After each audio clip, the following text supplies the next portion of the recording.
Good afternoon. Welcome to my kitchen. This is Pauline Williams, and for the benefit of my family and friends for whom I usually am making Christmas cake, I'm going to show you how I do it. And because maybe this might be the last one I'm making, I don't know for sure.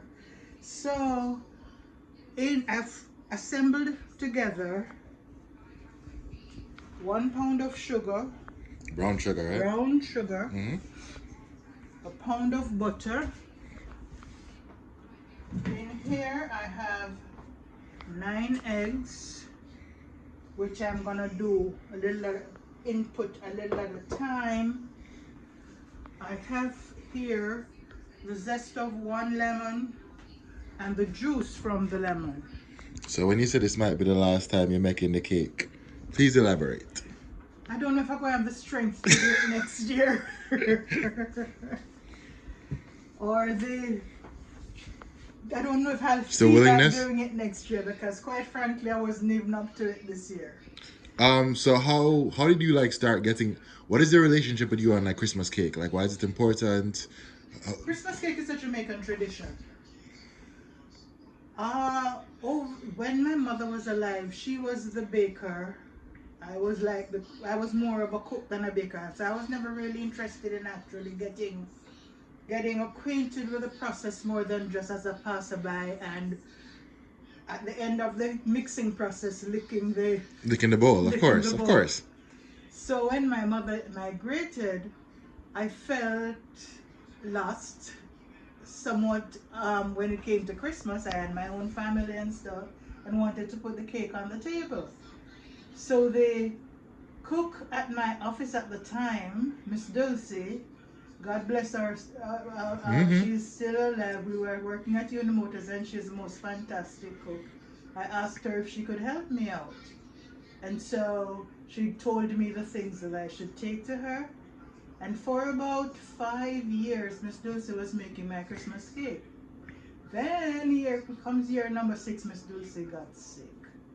And I said to myself, okay, using the ingredients that I have been assembling and taking to her over the years, and remembering somehow slightly the context in which my mother incorporated these ingredients, might I say that my mother made my wedding cakes. They were they were the best cakes I've ever tasted. But that was as an aside. Okay, let's come back to my actually involving myself in doing the cakes. So based on sort of observing her over the years, I said to myself, this could not be rocket science, so let me at least attempt it. And so I did. And I have been doing it year after year. So far the cakes came out beautifully. And so I've been doing them over the years by myself. Mm. What's the prep? So like I know obviously we have the things on the table. We have the butter, we have the eggs, we have. I know you're gonna get into it at some point too, but I know it's essentially it's rum cake, it's fruit cake, It's a right? fruit So cake. This is what is it? I was gonna say like what's the prep work for like getting that together? How long do you have okay. to? In this container, I have a mixture of stewed and blended raisins, currants, prunes, cherries, and mixed peel. Mixed what? Mixed peel. What's It's a that? citrus. Okay.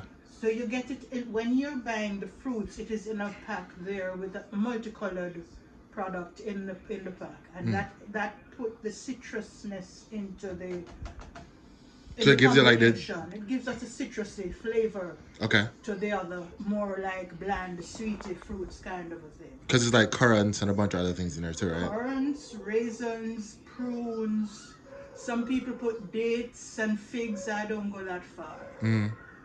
So all that's in here is I buy those things, I steam them, leave them overnight to cool in a pot, blend them out, and that makes, right now I can show you that I have the quantity that I did at the time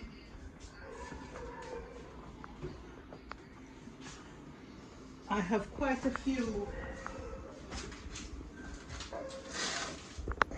containers that is a basmati rice container. That's Oh, what I do. same difference. That was fine. Okay, so all of this is I use the wine, the port wine, when I'm blending it.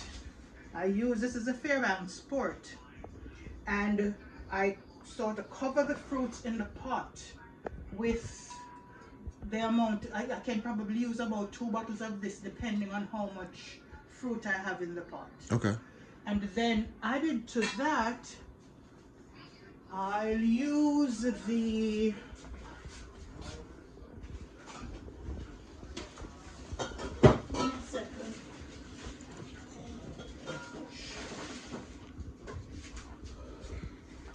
I'll use about a cup of the Jerry and Nephew white rum. And that stays there, it boils up, it seeps into the fruit, and I turn the stove off, cover that and leave that to cool. Next day, I use the blender, and a little at a time in the blender so that the blender doesn't get clogged. I blend the fruits, and if I need more moisture, I will add some more wine. All right. Right now, these fruits that are sitting here have been prepared for from about April of this year. So just so like it's December. What is this like? This is December. Yeah. I have had fruits that I have used that have been put aside for 5 years. Nothing is going to happen to them. If you Because they're in the liquor and they're already being like. And if usually this is the moisture that you want to see on top of the on top of it, right? Gotcha. If perchance the liquid goes down, you just add more wine until you fill it up To bring it back to life. Got you. This is the 4 quarter-pound packages of butter that I'm going to be creaming. And as a reminder, you said it was 2 cups of sugar, right? 2 full cups of sugar is supposed to weigh 1 pound. This is a 1 pound mixture.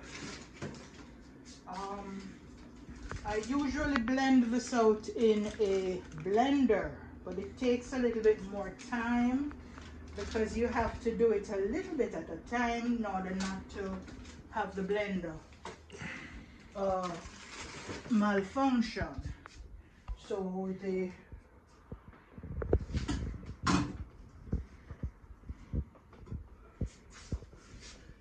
I'm going to, for the purpose of this demonstration, I'm going to use my Mixer. hand blender.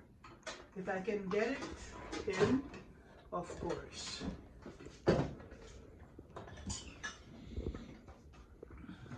All right, and I'm gonna start.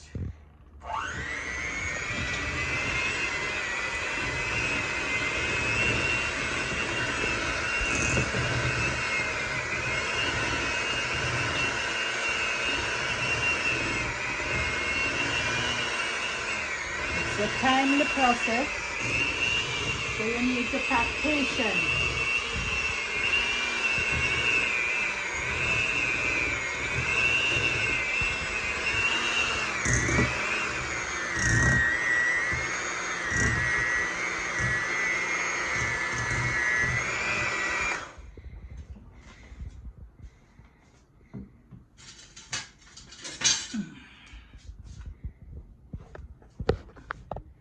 And you get your mixture back in the bowl because it's trying to fly out.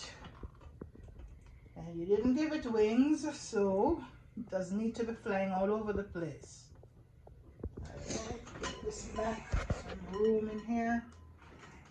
I don't know, I think I'm thinking that I prefer my other blender process, but So how do you know? So how do you know that because obviously it's like congealing.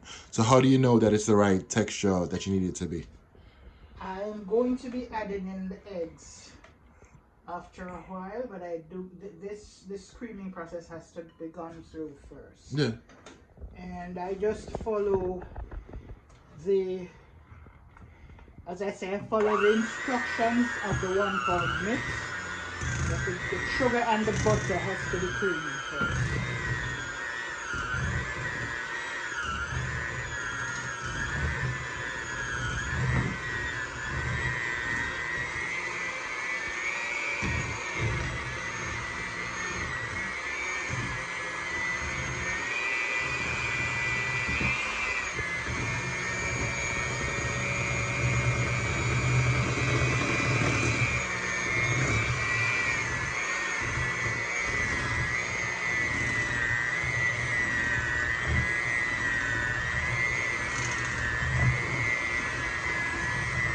I think I'm going to put this bowl on a bit of kitchen towel because it's sliding off. So I hope that this holds it. I will.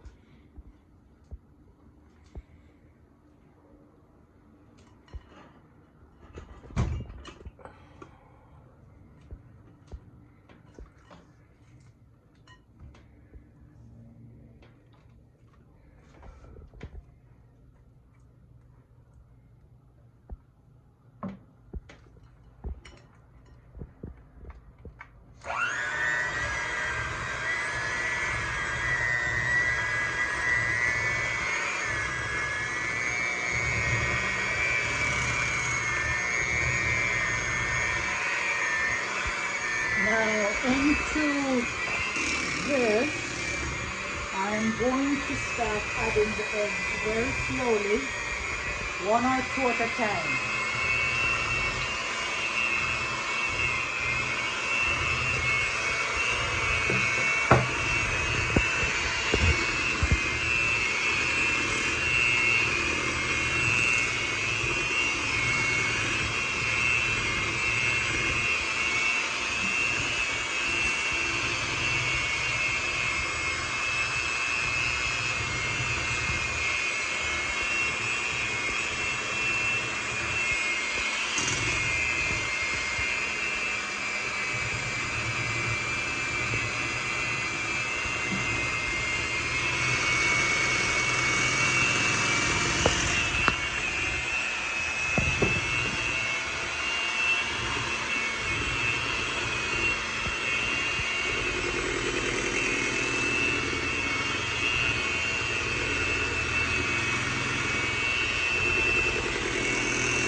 And he said for the 1 pound mix it's 9 eggs. Yes. Right. Usually use 9 eggs for the 1 pound. Gotcha.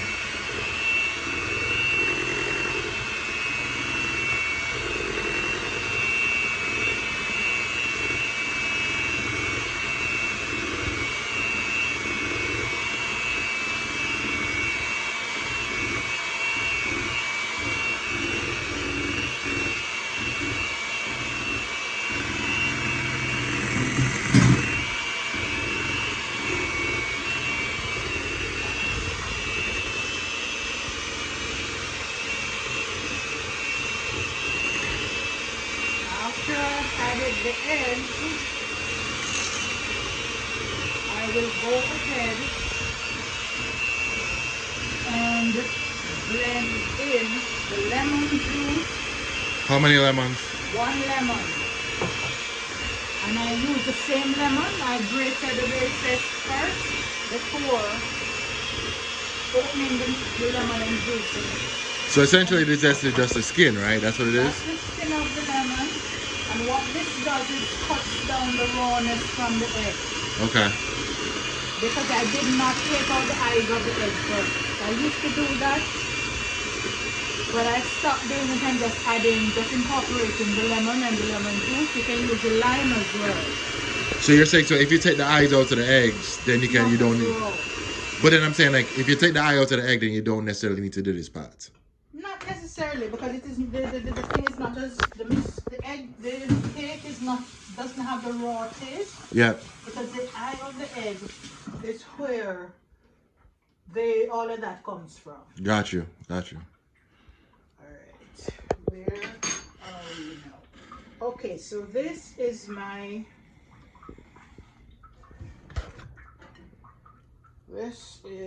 where it is at this point.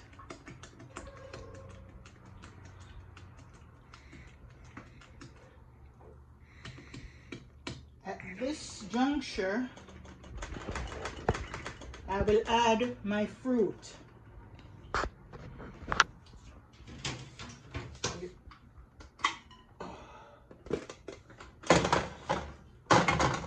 So I now change from my blender to my wooden spoon,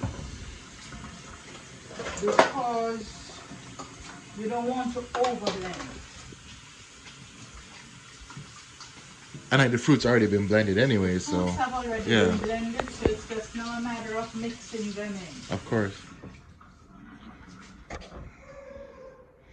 And I know it's hard to quantify, right? Because it's just that's not how we do. There, I usually just pour in. Yep.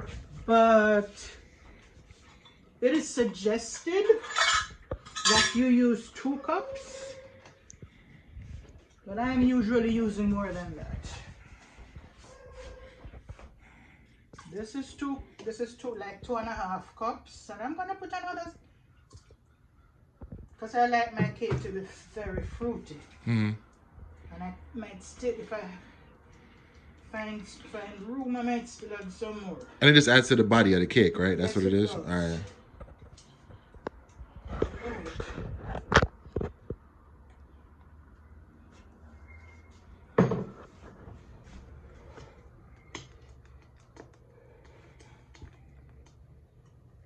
Is there a desired thickness that you're looking for, or you're feeling for? When the flour goes in, you look for the desired thickness. Got you.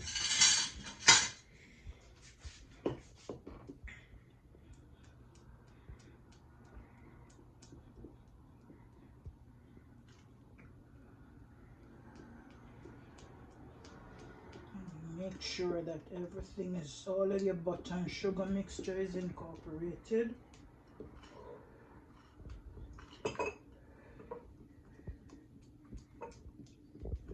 Into this now, I'm going to add the liquid spices.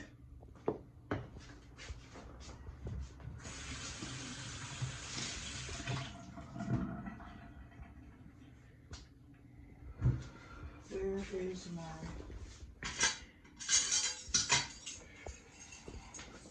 okay, so here we have, this is all the tablespoon. Yeah, 1 tablespoon. I'm gonna add a tablespoon of vanilla.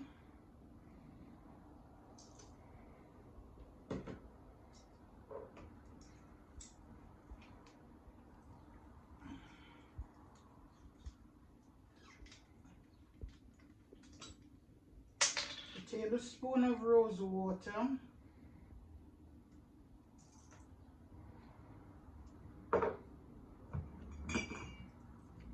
And a tablespoon of almond.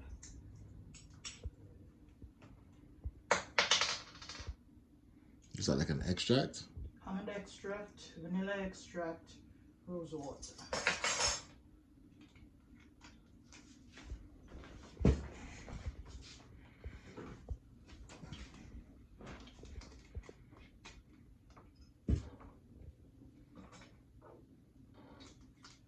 My space is limited, so I'm clearing off some of these things to give myself some room.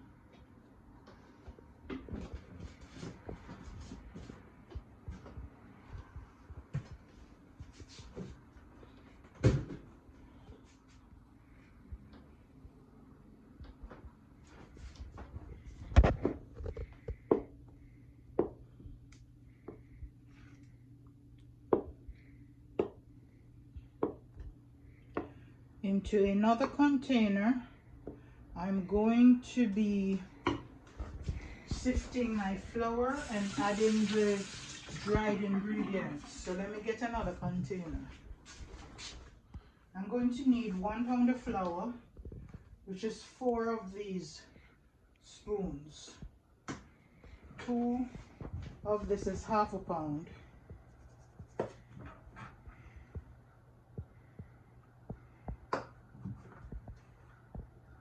That's 1 pound.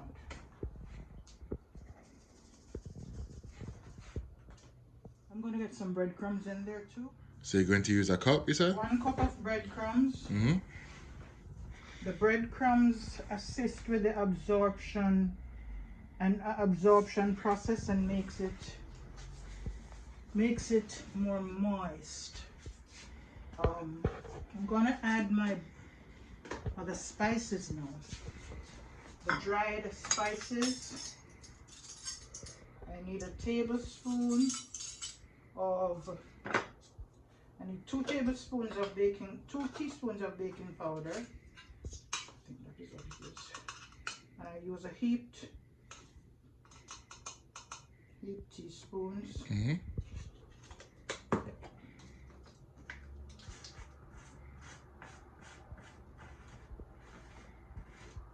I use a teaspoon, 1 of baking soda. What does the baking soda do for this? It helps to aerate it. Mm-hmm. 1 of, what is this? Allspice.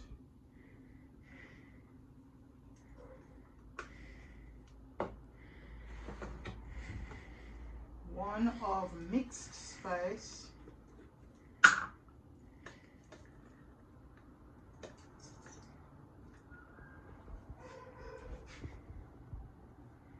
And a half of nutmeg, because nutmeg, if you use nutmeg too much nutmeg, well, it might make it a little bitterish. So you need like about a half of a thing of nutmeg. A half a teaspoon? Half a teaspoon of nutmeg. And you whisk these together.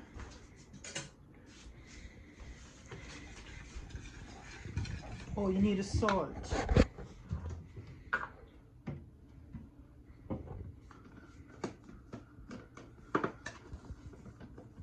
You need a teaspoon of salt. I don't like to cook with a lot of salt, so I think I'm gonna put a teaspoon of salt in there. Because the baking soda is salty as well. Mm. But I put just a little under a teaspoon of salt.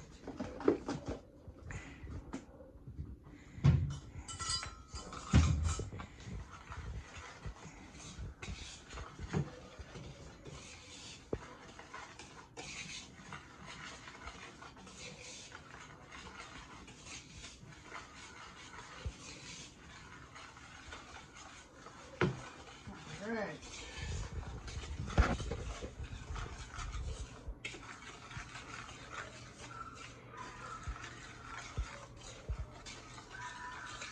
Smells good.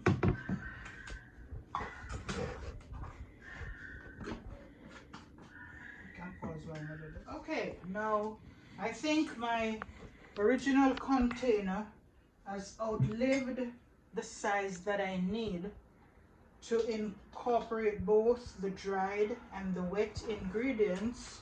So I'm changing pans. And so this now, I turn it out into my bowl, my larger bowl. It's smelling good.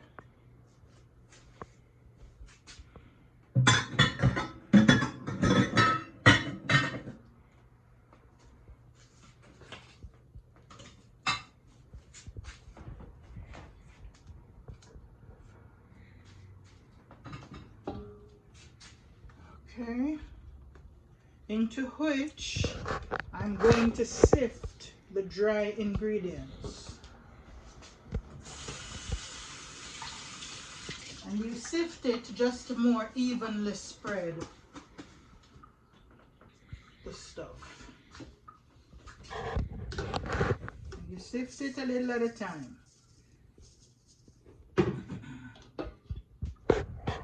So just sift and mix, or you put everything Sift one time? and mix. Yeah. This is the breadcrumbs. I think I might just put it in after a while. Just to get the flour in.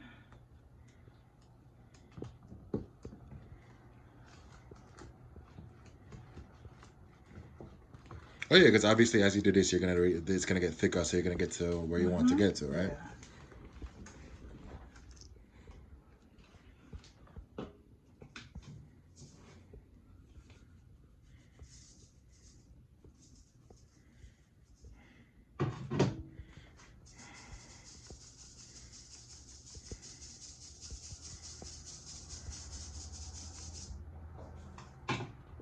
When I'm finished putting in the flour, then I will just put in the rest of the breadcrumbs and mix that in too.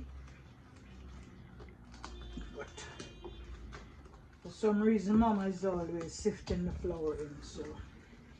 I mean, it makes sense. It gets rid of any impurities or things that shouldn't be in there. Well, that's what was sifted out when it was taken out of the container in the first place. There. I forgot you already like sifted. And you wouldn't have flour with impurities in your pantry. You'd have tossed that.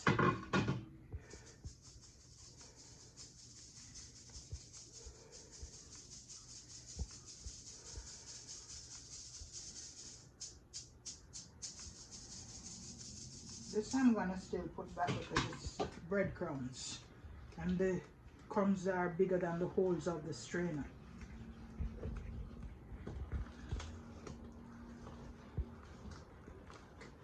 To me, it feels as though it could take a little bit more flour, but as this is what the recipe calls for, I am not going to overdo it.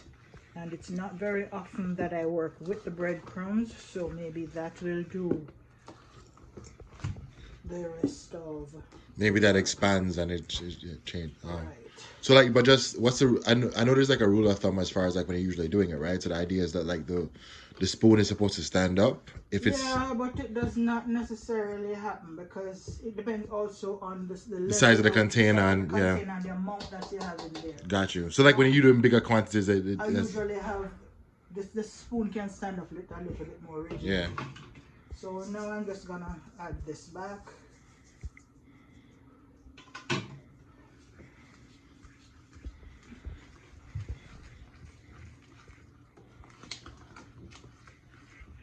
And I must say that I'm usually doing this thing from my head, and so no two of my mixings usually come out tasting absolutely the same way. But the general idea is these are the things that are put into making the Jamaican rum cake.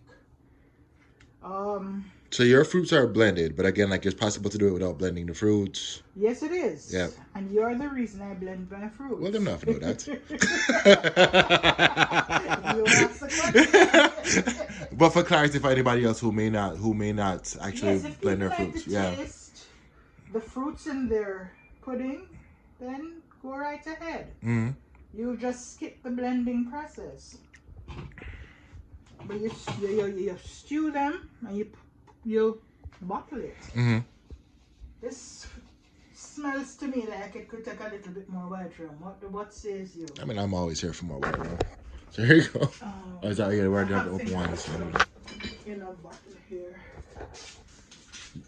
Yeah, like typically you're supposed to smell it like throughout the kitchen, and I'm not smelling the white rum. So. And I'm going to. This is not as brown as I'm gonna add a little molasses.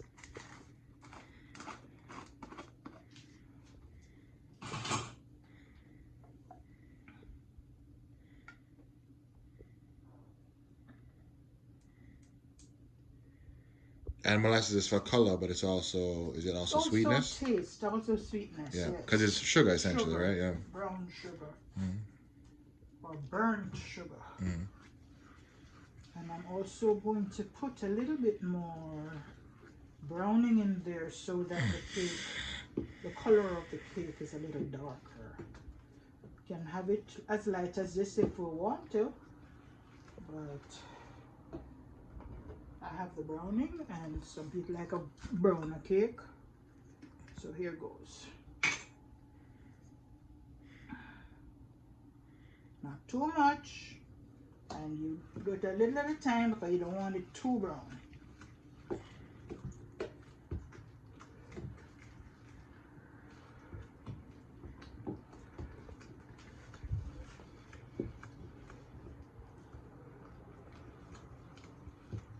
A little bit more. Kind of like a bit more. It looks like it's in the right Give it a little bit more complexion. Okay. It looks like it's in the right. Like right now, it's in the right place. Zone. Yeah. Okay. And that also might change in the when it goes into the oven. So. And this I am going to prepare 2 baking tins, because this should be able to give you 2 or 3 cakes. That look more like 3. Yep, so I'm going to prepare some baking tins, and I'll get back to you when that process is complete. Okay, to backtrack, when I was adding the dried ingredients, a teaspoon of the cinnamon should have been put in there as well. I just realized that I had not done that. So before pouring the batter, I added and incorporated, mixed in the 1 teaspoon of cinnamon. In the meantime, the oven is pre-lit and being heated to 350 degrees. We did the preparation of the pans, meaning that the bases are buttered, then we cut Parchment paper to put in the bottom of it, and we are pouring the batter now into the containers. And the idea is that we pour up until like 1 inch below the top. Yeah, so that you have room for the cakes to grow. And like again, it's being preheated to 350. The idea is that you're gonna bake it for what, 55 minutes? For about 55 minutes to an hour. You check it at 55 minutes, and as long as you can use if you have a cake tester, you use that. If not, toothpick. What's a cake tester? Like, let me know. What is that? It's a little thing that pushes down, like a thermometer thing. Or you can use the point of the thermometer. Oh, you mean just something to point in to plug in? Just to test the doneness. Gotcha. Of the cake. And if you pull it out and there's liquid, it's not done yet. So. Right. So you put it back for another 5 minutes or 5 or 10 minutes, and you watch it like that. Then when you take it out of the oven, while it is hot, you mix a little more rum and wine and pour it on top of it and let it cool, sitting in that moisture, so that added liquid goes into the cake.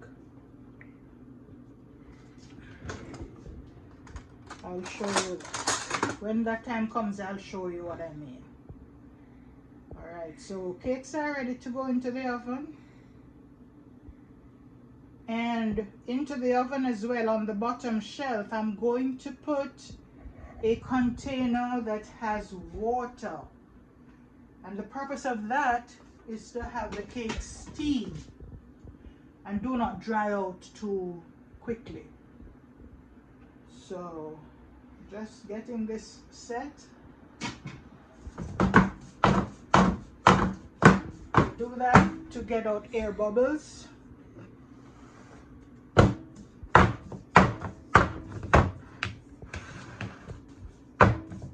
Just shake them in. Getting rid of air bubbles. And I guess it's just good practice when you're baking to like make sure there actually is some moisture in the oven. In the oven.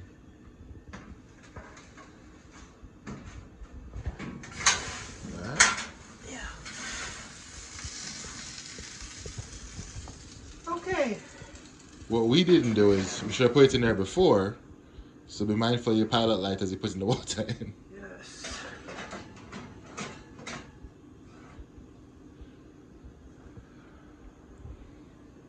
Okay, we'll get back to you when these are baked. So again, you said 55 minutes, but we. 55 to an hour. I'm gonna set my timer for 55 minutes initially. All right, so we'll catch you back in 55 minutes. Welcome. Okay, it's 55 minutes. Let's check to see what's going on in here.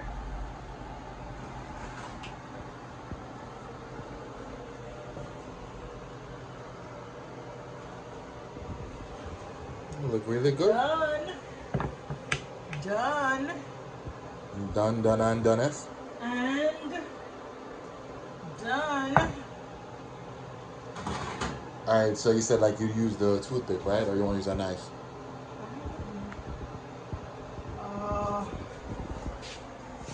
It's done because you see it cracking. Cracking on the top. So yeah, like so, you can test it with the toothpick, like you were saying before. One thing that tells you that it's done, the sides are leaving off the wall of the container. See? Yep. See? And the cracking in the middle, you said. Cracking in the middle. Toothpick dry. Mm-hmm. Toothpick dry. Toothpick dry. Hey. And so, the last thing to do. Done 9 it one more time. Yep. And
So that's the wine and the white rum mixture. Just wet her. Show them generously wet. While it is hot.